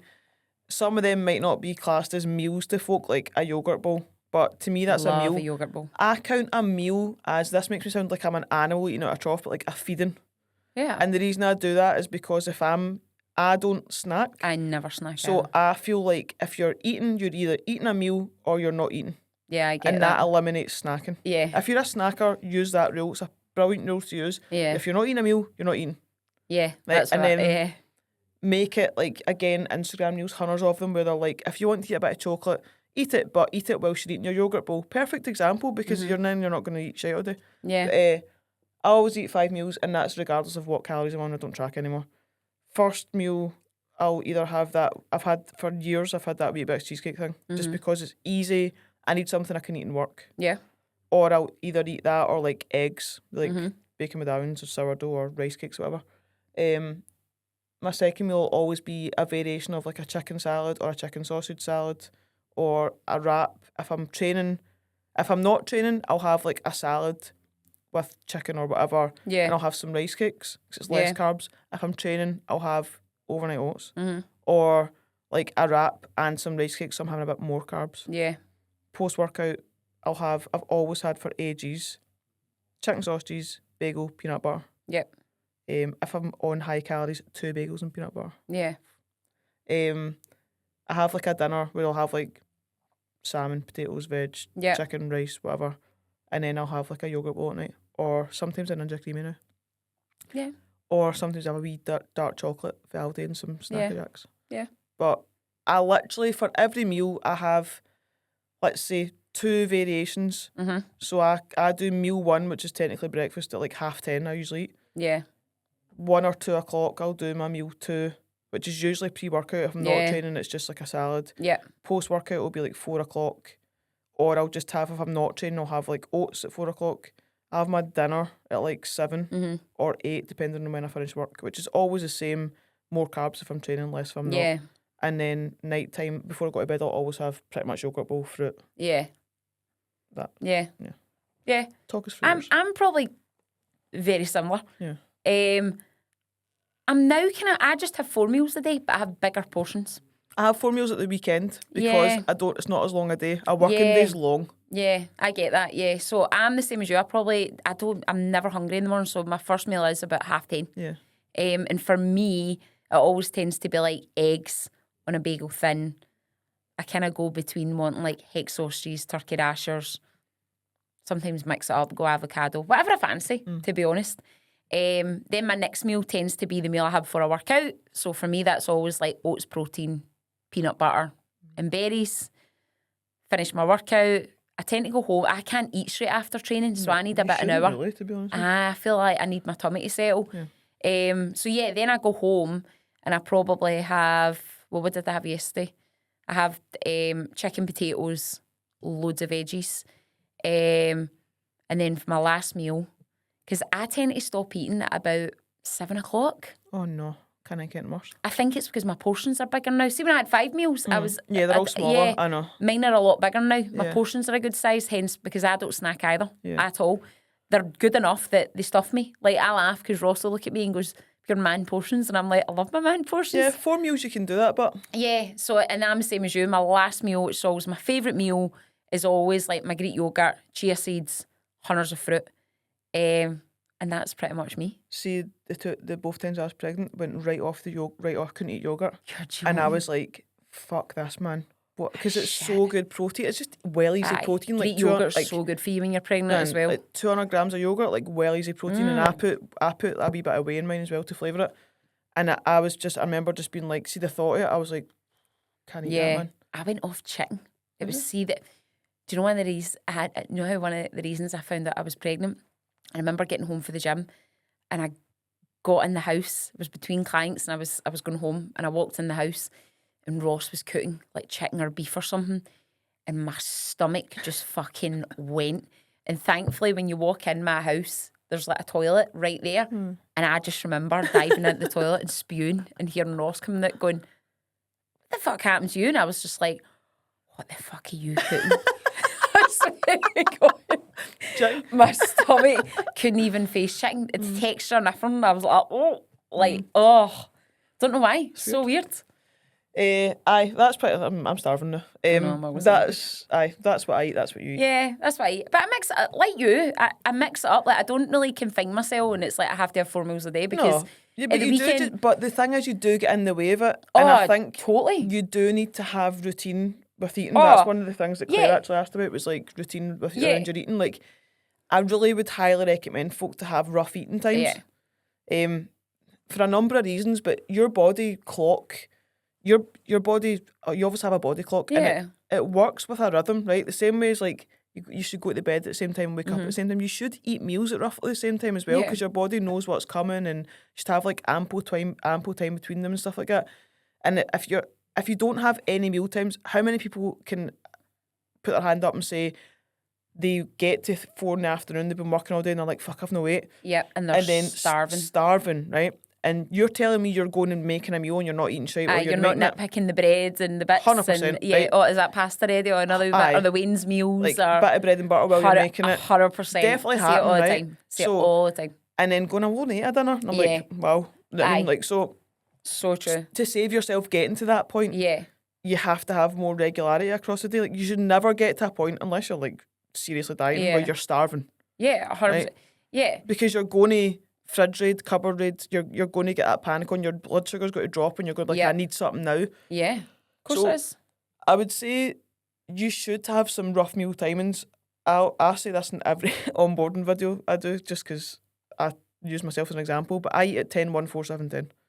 Right? Every day. Unless it's the weekend. I'm a bit more flexible with it now because I don't track. Yeah. So like I'm a bit more like, if I only want 4 meals, I'll just have 4 meals. Aye, I'm not that- shoving aye, in a fifth exactly. because I should. Yeah. I'll be totally like, agree. I'm only having 4. Like, it's fine. But usually I will, because like I've just got a bit like usually longer days, which you'll have as well. Yeah. Definitely long days with the kids in it. Yeah. But yeah, you should have some regularity. I think Yep. I think having no structure, and also see people that just eat 3 meals a day, fucking red flag, man. Definitely. You red can't flag. be eat. See You'll be the way snacking you like grew up, fuck. breakfast, lunch, dinner. You need to get out that mentality, because see people get up out of their bed at 7 and eat, Mm-hmm. and then at 7 in the morning, just because they should eat breakfast, right? Yeah. Like, oh, I should eat because I should eat in the morning, and then get like 12 o'clock starving lunch, Yeah. 5 o'clock dinner. No wonder. Like, Aye, no wonder. see if somebody told me eat a lunch at 12, you're not Yeah. eating till 5, I'd be like, oh my Yeah. God, I'd get a panic on. I also think as well, like, you shouldn't be ravenous to the point that you're having to nitpick. See if that's the case. This is where tracking's so important, because you're probably missing out on good sized meals that you could be eating to sustain you to your dinner. Do you know what I mean? So it's like, I tend to find this with teachers a lot. So I've had loads of clients that have been teachers, and they'll say to me like, oh my God, in the week hour home, I'm like ravenous. And then I get in and I'm nitpicking the kids' meals, and I'm like, what are you eating at your lunch? And they'll be like, oh, I'll have like a wee chicken salad. And I'm like, what's in the salad? Like, talk me through what's in it. And it's nothing. It's like a wee bit of chicken with hundreds of leaves. And I'm like, right, no wonder you're starving. Yeah. Get something fucking substantial in you. Like, come on. Especially because they do have set times they have to eat. And Yeah. it's a long time. Your lunch is quite early in school. Yeah. So, like, it is a long time till Yeah. dinner. And you So- can't just go out the class and go, I'm No. going for a snack, kids. But I also say to them as well, like, there's no reason why you can't, like, have your lunch, good substantial lunch, and then see when school finishes, right? So school finishes at, say, 3 o'clock, you're driving home, you're absolutely ravenous. Why couldn't you also have, like, a wrap prepared or something, like a chicken wrap? Yeah. But it's And then because hold you people off till think dinner. of the mentality of, like, oh, but I can't eat that now because then, like, I'll eat my dinner at 5 and I'm like, push your dinner back a little bit. 100%. Or, like make everybody's dinner, that's fine. And then, Yeah. like, have your dinner a little Yeah. bit later. Or even something like yogurt or something on the way home. Like, 100%. just have something Ready. ready. That's Aye. going to sustain you to get you home so you're not like, But that's a good point of, I really want to touch on 2 points. We'll do point number 1, which is, like, your opinion on just snacking in between meals. My opinion on it is that it leads to mindless eating, right? But I also think that you waste, if you're on a calorie target, right, and you're having, between your breakfast and your lunch, you have a fibre one. Between your lunch and your dinner, you have 2 rice cakes. Between, like, see all the wee 100 calories, 80 calories, 79 calories, a skinny whip bar that's whatever, oh right? my God. See, instead of having, like, 3 of the bars that are, like, 79 calories or 89, Yeah. why not just have a 300 calorie meal? Right, this is my thing. I totally agree with that, right? Because So annoying. see, snacking, what do you get out of that? You're not full. Tell me you're you, not satisfied. Tell me somebody who's sat and ate a squares bar that's not went, I want 10 more squares bars. You don't eat it and go, oh, brilliant, satisfied. Totally satisfied. No, No, you don't. Like, no. Fibre like this, one. A fibre one's yeah. like, if you're being generous, 2 bites. Oh, raging. I totally agree. This is why I eat just meals, because I'm not a snacker, because it would do nothing for me except irritate me, because I just want more of it. I don't understand. But don't get me wrong, there's people that do just Yeah, there need is, to aye. snack. Yeah. And I'm like, but what are you getting out of that? Like, is it more an oral fixation? Because it ain't filling you. Let's be honest. Some There people is no just way. have that. They just do it and it's like their mentality, or they just like, it's fair enough. See if you can do it controlled, Yeah, go for it. yeah, But my thinking is, if you're on 1,500 calories a day yeah. and you're having a fibre one and a skinny whip bar, right? That's 200 calories of your 1,500 calories, which is Exactly. nothing, that's out of your meals already. Yeah, And then those meals need to be smaller to account for those daft wee snacks. absolutely. And then you're wondering why you need the snack. Maybe because you had a shite meal. Maybe if you put the 100%. 100 calories into the meal, Yeah, you wouldn't have felt yeah. like... Make it more substantial. Uh-huh. Like 100%. Like, And then yeah. the second point I want to cover is your opinion on like protein snacks or protein foods. Right, I spoke to someone about this today, right? So someone has asked me if I'd tried the new protein fucking whatever cookie, whatever. I hate stuff. Like, I'll tell you why. I'm like that. Go with a Galaxy and eat more chicken. I know. Irritates the life out of me. Like a Oh no, protein but bar. it's 20 grams of protein. Fucking just eat a cookie and eat more chicken. Like, know. I ain't wasting calories on, I'm going to have that as my treat of the weekend. Really? You're going to have that? Dry, what, minging. Protein bar that Aye. tastes like Biscoff. Yeah, you're going to have that. Or just have the actual proper cookie and eat more chicken. Like, this whole, I'm making up calories, I'm making up my protein. No, you're not. Trust. And I bet it's not accurate. Any money. You eat that breast of chicken, that shit's accurate. That, are you watching them weigh that shit out? I feel bad, and I'm sorry to any clients, right? Because they'll be like, "Fuck, I do that," and I'm not pointing We know them to you it. all I'm do not. that. I'm not pointing them to it, right? But see when somebody comes on your group chat and they're like, "I found this new protein mousse that's like," and I'm like, I don't. dying to be like, kick them out the chat, kick them out. Like, I'm like, stop eating them, stop know. it. It's 200 calories for a protein mousse. And they're like, but it's good 100%. protein. I'm like, but just why can't people eat more chicken? Aye, just eat more chicken. Why can't or you have beef or and then salmon? you'll look or on you'll look at my fitness pal, they're having 100 grams of yogurt. I'm like, why are you having 100 grams of yogurt? I know, I don't get it either. That's Lou. like a baby's version of yogurt. Yeah, I like don't have get it more either. yogurt, man. Aye, Why are you like protein bagels? Somebody please, right? I know they need to stop. Do me a favour. Please stop. Go and buy, everybody go and do this tomorrow, right? Please do it as a social experiment, right? Go and buy a pack of normal bagels Yeah. and a pack of protein bagels and tell me how many grams extra protein is in a protein bagel compared to a normal bagel. 0.5, It's about 4 grams, Aye. 5 grams. if that. If it's more than that, fine, it's not much more than that, right?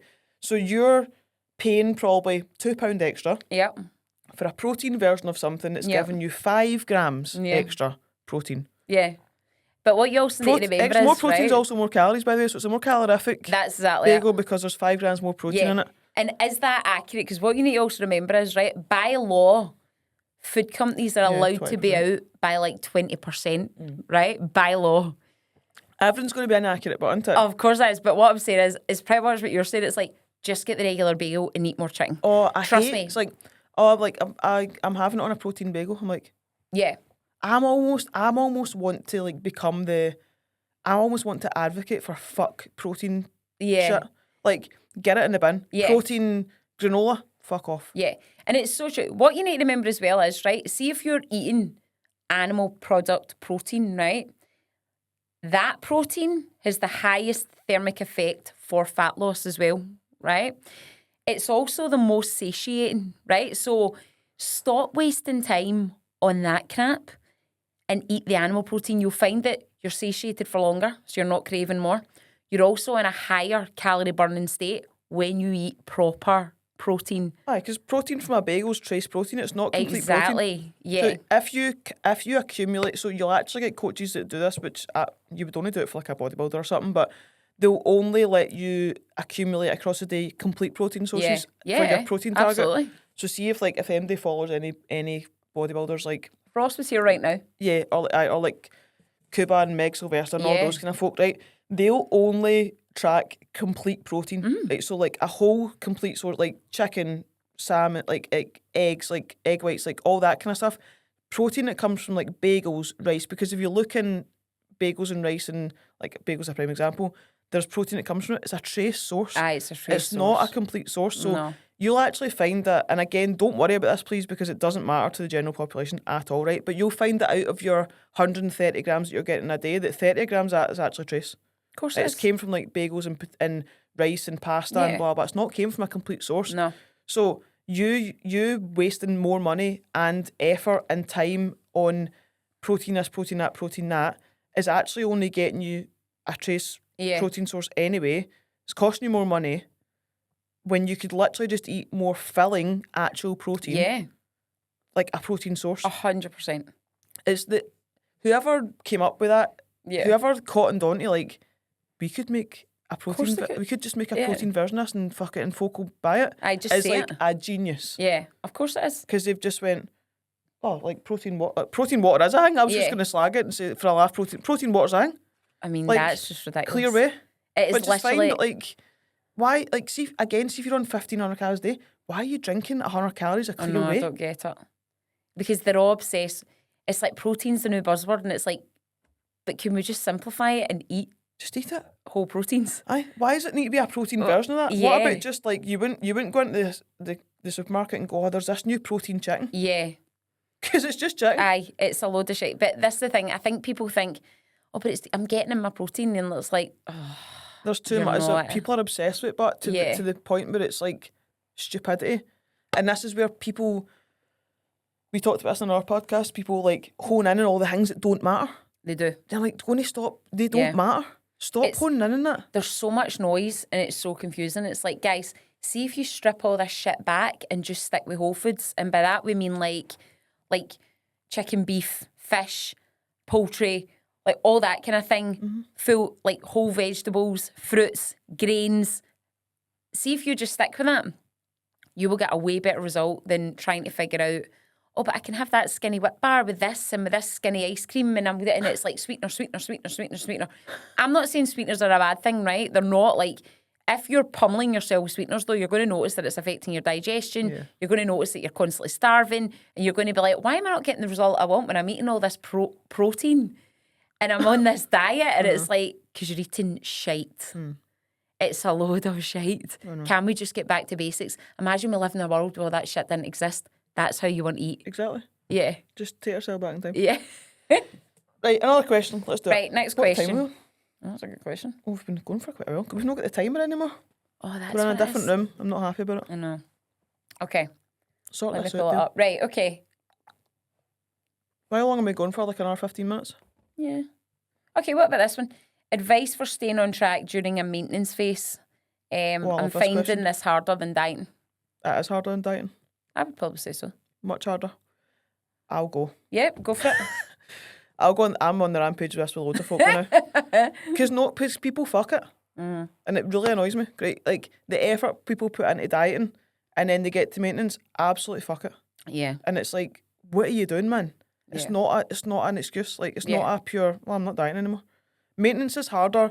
Maintenance is where you're going to live, right? So for anybody that's dieting or building, right, it's probably not as many people that are building, remember that you're going to live at maintenance Yeah. for most of your life. So see if you can't get good at it, hell mend you. Right? Yeah. Put your time and effort, put a lot of time and effort into focusing on how to worry about maintenance. Yeah. Now, people get confused at thinking maintenance means a body weight. Yeah. I they think, do, well, aye. maintenance for me needs to be 60 kilos. And if I go above that, Yeah. I've fucked maintenance, right? Yeah. Rather than that, give yourself I would give yourself a range Yeah, I would of too. like 59 to 62-ish. Yeah, I would, if you're weighing yeah. yourself, right? And Yeah. like that's probably maintenance for you. Yeah. You'll hover. And then go, right, that within that, I'm within maintenance, right? Like a few kilos here or there. For me, maintenance is the habits that got you to being in good shape maintenance is maintaining those habits. Yeah. It's not about maintaining a body weight. It's about maintaining what got you in good shape in the first Yeah. place. And if you can't get good at that, if you can only do something to get yourself in a good position and then you fuck it, you have to go back and think about how do I actually make that something that I do all the time. I think that people finish diets on low calories and they get in really good nick. They don't have a coach. They don't know where to go from it. Yeah. And they go, well, this is it, isn't Yeah, it? totally. So if I use my client Gillian as an example, she finished a diet on 14, she's really small, 1,400 calories, 5 cardio sessions a week, like 5 45 minutes. And then we got her to 2,000 calories. She's the fucking height of shite. 2,000 calories, 2 cardio sessions a week. Uh-huh. Probably a kilo heavier, right? Because as she dieted, she got metabolic adaptation. As she started to put in more calories, her body started to burn more calories, and that's what reversed her out, right? And she got to a good point. But what you finish on isn't what you need to maintain on. But you probably need a coach to help you figure that part out. Yeah, definitely. But people really struggle at maintenance because it's boring. Yeah. They're not gunning for something, and they just get in this mentality of, well, fuck it, I'm not dieting, so. Yeah. And before you know it, nobody gets 30 kilos overweight because they overate for a week on holiday, right? It's a gradual thing every day. So see if you can't maintain and you just fall into that mentality gradually every day of, well, fuck it, it's on a wee bit. See in 3 years' time, we'll be back having to lose 30 kilos again. See you later. Yeah. I'm obviously passionate about it, but it really does annoy me because when any client comes out of a diet, I'm like, right, we need to talk because this is going to be hard. But do you not think it's because we live in a society? Do you know what our issue is? Society doesn't have a weight loss or a weight gain issue. They have a weight maintenance issue. Of course they do. That's the issue. People are always either on a diet or off the rails, or on a diet or off the rails. And it's like, or we could sit here. But that's pretty much where they struggle. So what was the actual question? Hold on. Like, have you got, like, they're struggling with more with maintenance than they were with a deficit? So so advice for staying on track during the maintenance phase. So get a coach to get you to actual maintenance first. Yeah. Does that make sense? Like, if you're somebody who thinks that maintenance is the end of your diet, it's not. No. You have to put in more food. Yeah. Yeah, no, definitely. So I would probably say, so this girl, because I know who it is, I'll not name her because I didn't get permission to name her. Name and shame. Carry on. Not shame because there's no shame in it. No, definitely not. She is someone that does train hard and all that and is kind of on the ball. I just think with things that have gone on in her life recently, like it probably is just getting a bit like overwhelming. What am I trying to say here? I think it is just a case of like, would you say a part of it is just getting comfortable where you are? Do you think there's that element of unhappiness where they are?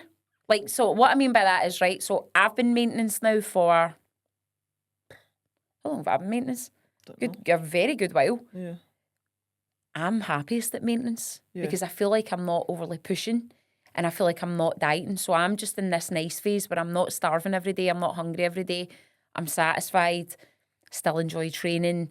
I don't feel like I'm pure pushing. Do you know what I mean? So it's almost like, is it a case of you're struggling in maintenance or you're trying to get your head around a certain weight? Does that make sense? It probably makes sense to you because you know the person. So you're probably like, I would imagine, are you relating it to that person? No, Okay. I'm just putting it out there in general. Like for you, what do you mean you're not happy about? What do you mean you're not happy about? Right, so for example, what we were talking about with the whole maintenance, Mm-hmm. like so right now I'm sitting at 69 kilos, some days away and I'm 70 and I'm kind of like, I'm good with that. Like it's cool. I'm very comfortable in this phase of just being here. I'm not worried about, I don't want to do a bulk. I'm not, do you know what I mean? I'm not pushing for anything. I don't want to do a drastic cut because I don't really care. And I'm kind of just happy here. And I think, is it a case of you're struggling at maintenance because you're still unhappy in your own physique or your own, do you know what I'm trying to say there? Yeah. Yeah, I mean, I don't know. I suppose everybody's struggle with maintenance is going to be different, isn't it? Yeah. I've never, that could be the case for It somebody. was just the question of when they said they're struggling, struggling more at maintenance than in a dieting phase. So it makes you think, but the only way, is that because you're struggling Maybe it's because with they the fact don't. you're not as lean as you were on a diet? It could be that. It could be the fact that they don't have the big goal anymore of like, Yeah. you know, when you're dieting and you have this big goal and you think when you get there your life's going to be amazing and everything's going Yeah. to be changing, you're going to be this different person, and then you realise actually you're just the same person a bit lighter. Yeah, absolutely. And you're like, and you don't have a goal and you're like, oh God, yeah, what do I do now?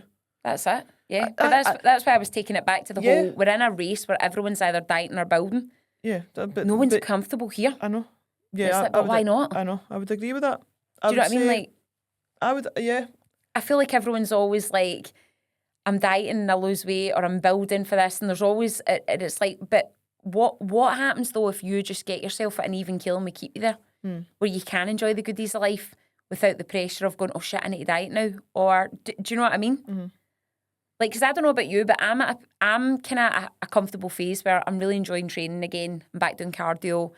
I'm kind of happy with my weight as it is. Like, if Ross surprised me with a holiday tomorrow, I'm not going to hit the panic button and be like, I've no time to diet. Or if you get married next year, even though you're already married to your second husband, I wouldn't be like, oh my God, I need to go. Do you know what I'm saying? Like, Yeah. society's either up here or down here or up here, and it's like, what's wrong with maintenance?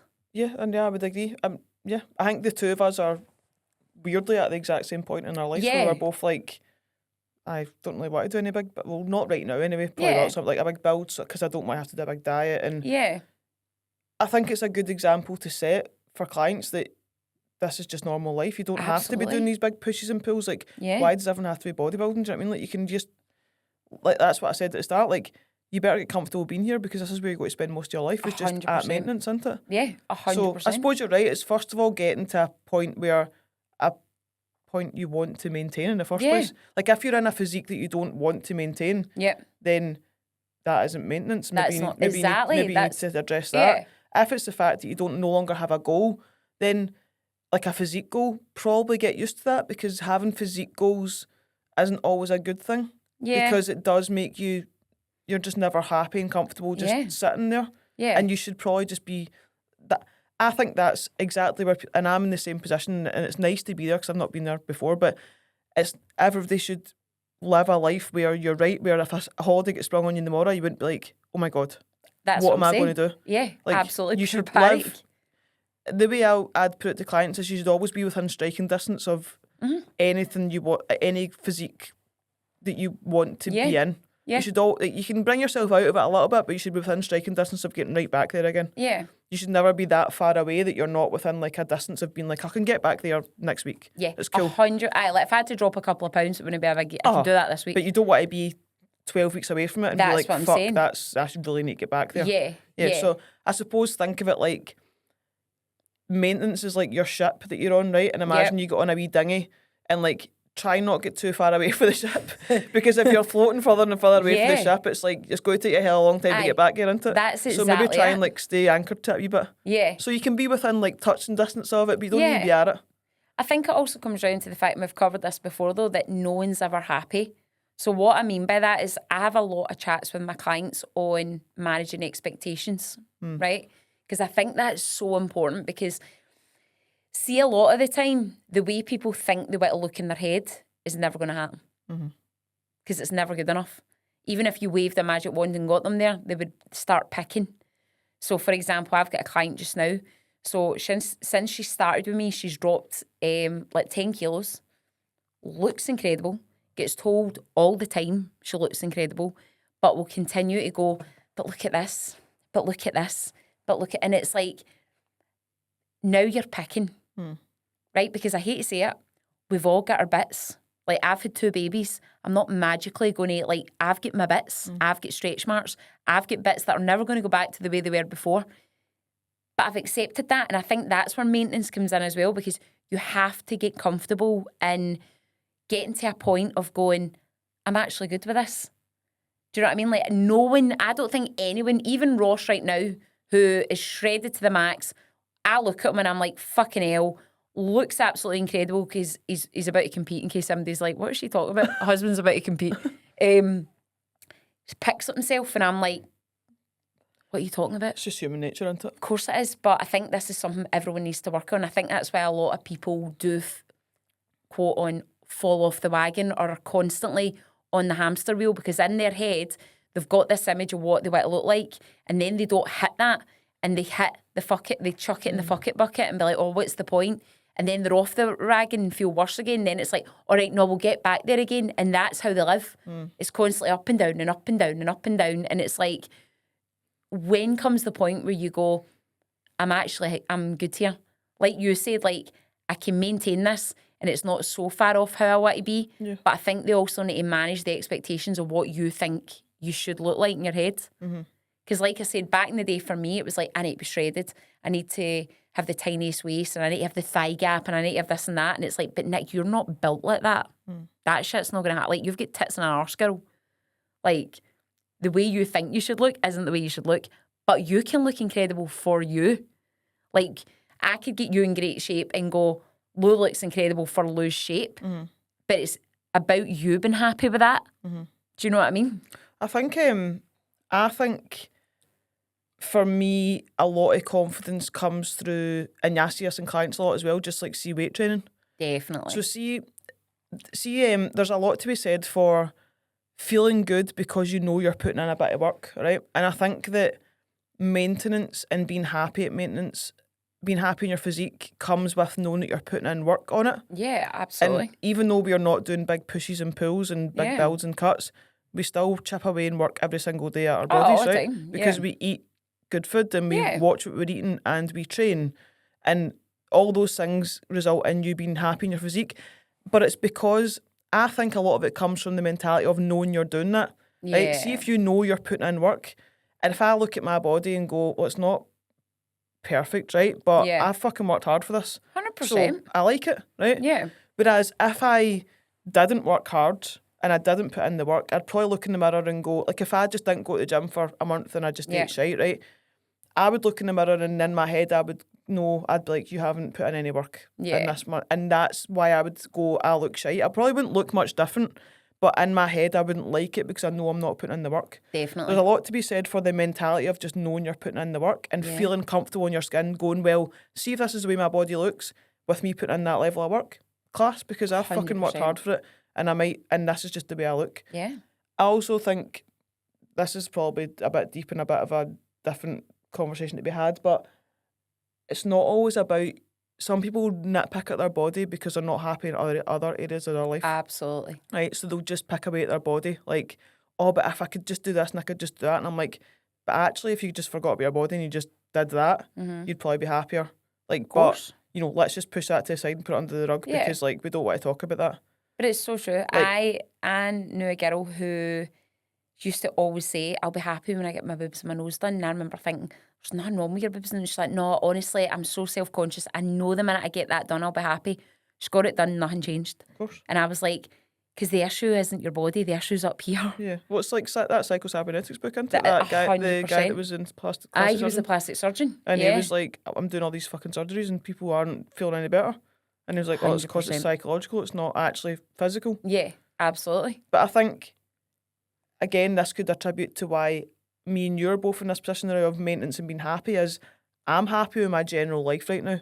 Absolutely. You're probably happy with your general life right now. It's a nice place. You like it. You've got a great business, or like more than one business. You own your own gym. You've got your kids. You've got a family. Like you're happy. Yeah. So like everything's good, and like you like your life. I think as well, right? Because here's the thing, like, as much as I've got all those things, you still get terrible days, but I think the main thing is that I do the work. And what I mean by that is I'm probably one of the, probably overly so, self-reflective people that I know. So I'm very good that if I'm in the trenches, I'm very good at pulling myself out because I can really analyse the situation of what's going on and what I need to do the work on. Whereas from, like, past experience of working with clients and that, people tend to bury it. Of course they do. And that's the issue. It's like, look at all these people, like, that look like they've got everything. Like, we watched the Charlie Sheen documentary recently. The guy was getting £2 million an episode, had model wife, had the kids, rich family, all this, but he's not happy.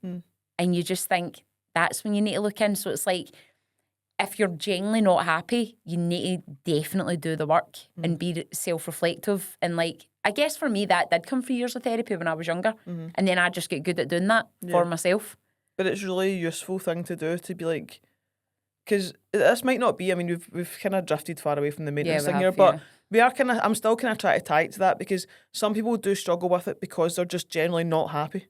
Yeah. And it's not always like a weight thing or a body thing. Sometimes it's external things, and you're just going, well, actually, what I can control and focus on is my body. Yeah. So I'll just be unhappy with it and nitpick away at it. And it's like, maybe look at the other shit 100%. and start unpicking that, and just don't worry so much about, like, maybe once you unpick all that, you'll be feeling a bit better about that. Yeah, absolutely. But I do think in terms of nutrition, maintenance is very difficult, and anybody who says otherwise is lying. Like, it's a very hard phase to go through. Especially if you've done like big diets and big builds and that, because it's boring. Yeah. You know, and it is like, you're like, I've not got a big goal, and like I've not pushing hard for this like physique, or, you know, I struggled with it in the past, but, you know, fucking get used to it. Yeah. I think try and look at it from a different angle of, I'm actually going to really enjoy this. I'm going to enjoy that I'm not really pushing and there's a lot of pressure on me to diet and I need to tick all these boxes and I need to Building's like, also a push, a pressure as well. Yeah. When you're building and you're like, my God. See the pressure you put on yourself going into a training session when you're building, you're like, I better fucking perform here, because I'm eating all this food and it better go somewhere, and I need to get 100%. That rep, and like, you're like, oof. Yeah, 100%. I almost think like, embrace the moment you're in. So it's like, it's different because it's scary and you're a bit like, oh my God, like, I'm not building, I'm not cutting, what's going to happen here? And it's like, just enjoy the journey. Yeah. Just like chill out, enjoy good food, train hard, tick the boxes. It's like, try and be a bit more chill with it. Chill. Yeah. So we'll do a second part on that, because we've got way more things that we want to cover loads. on that I've still got another like 15 questions to and get. I've got like 7 points that I need to cover, so we'll definitely do a second part on nutrition, because I think it'd be good. That pure flew in for me anyway. I feel like that flew in. As always, we definitely want to get, please tell us like your biggest takeaways. It really helps us if you tell us like your biggest takeaway from the episode. Yeah. Give us it in like comments or messages or whatever. As always, like, subscribe, share. Yeah. I fucking hate saying that, but you need to say it, don't you? You do, it. Thank you to our sponsors. 200 likes on the episode, and I'll bring the guitar. I'll play the guitar for next week's, and Nikki will act out a piece from That's what we'll do. Shawshank Redemption. Right, 200 likes in the episode, and Lou's going to play My Heart Will Go On and sing Celine Dion. No. I'll do something special. Yes. But yeah, give us your like, share, subscribe, share this about, please. Give us your biggest takeaways, and that's it, really. Yeah, but I also feel like I almost wish we could do like a live Q&A, because like that question there, I would love for you guys to like tell us your perspective, right? Because you're kind of just listening to yours ramble on. It'd be amazing to have someone here to go, but no, Nick, what about that? Well, why wouldn't we? What about, give us your thoughts on this. What if we did a live Instagram Q&A 1 week, where we just, two of us, like, we'll sit down in the gym or somewhere, and or like in a place, and we'll just go live for like an hour one night. Yeah. Whenever they'll be in, and we'll do like an hour's Q&A. If you'd like us to do that, tell us in the comments. Yes, please. and be able Yeah. to do a live Q&A, because that would be really good. That would be so good. On anything, just anything goes. Yeah. Because it'd be good to hear for your side of things as well. Definitely. Okay. Okay. Right. Pleasure as always. We'll see you for episode number 9. Fucking hell. 9. Do the horns.